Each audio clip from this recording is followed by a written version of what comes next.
Troisième semaine de baisse consécutive pour l'essence, 7e semaine pour le gasoil. De bonnes nouvelles qui ne vous sautent pas aux yeux quand vous faites le plein. Ça vous a marqué cette baisse? Pas spécialement. Ça bouge beaucoup, mais ça augmente souvent en fait. Donc même quand ça baisse, ça a tendance à remonter, j'ai l'impression. Ça baisse ou ça augmente en ce moment? Ça stagne. Cette baisse de prix, certains la constatent tout de même. Daniel par exemple. La dernière fois qu'il a fait le plein de samplon 95, il était à plus de 2 € le litre. Aujourd'hui, c'est 1,89 €.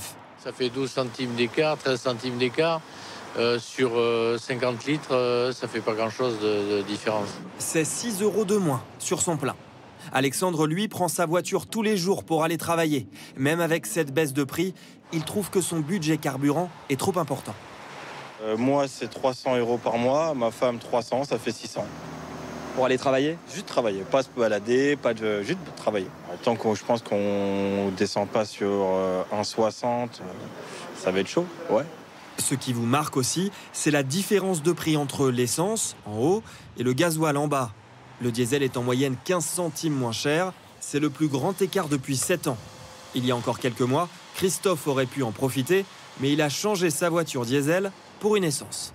Bon, là, c'est vrai qu'en ce moment, avec le diesel, je ne regrette pas, mais je comprends les gens qui ne changent pas de carburant. Résultat, après 10 années de vente en chute libre, les véhicules diesel font de la résistance dans les concessions. Aujourd'hui, en fait, ce qu'on constate, c'est, à ma grande surprise en tout cas, c'est que du coup, le nombre de véhicules diesel se maintient. En fait, il y a une certaine stabilité sur le marché. Alors que pour les véhicules essence et électriques, les ventes ont baissé de 5 et 30% en un mois.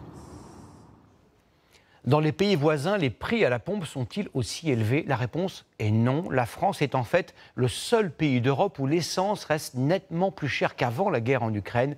Pour quelles raisons faisons-nous exception? C'est ce qu'ont voulu savoir Justine Corbinon, Manon Debu et Max Ragazzi. C'est un panneau plein de promesses. Quitter Armentières en France pour se rendre à Comines en Belgique, faire le plein moins cher. En France, il est à 99.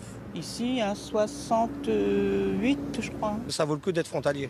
Et je suis très content même, je dirais.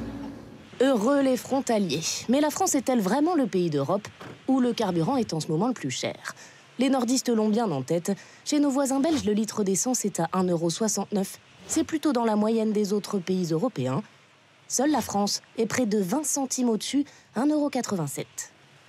Je me dis qu'en France, on exagère beaucoup. Qu'est-ce qui sert là-dedans? Comment expliquer cette exception française? Lorsqu'on pense qu'il y a seulement quelques mois, c'était l'inverse. Les Belges, les Allemands et les Suisses venaient faire le plein en France pour profiter des ristournes pratiquées dans l'Hexagone. Pendant cette période, les distributeurs ont dû rogner sur leurs marges. Alors se rattrape-t-il aujourd'hui, maintenant que le prix du baril a baissé? On peut imaginer que ce soit aussi le fait des distributeurs qui veulent d'une certaine façon se réapproprier des marges. Que dire des effets de la grève qui a bloqué plusieurs jours les raffineries françaises en mars?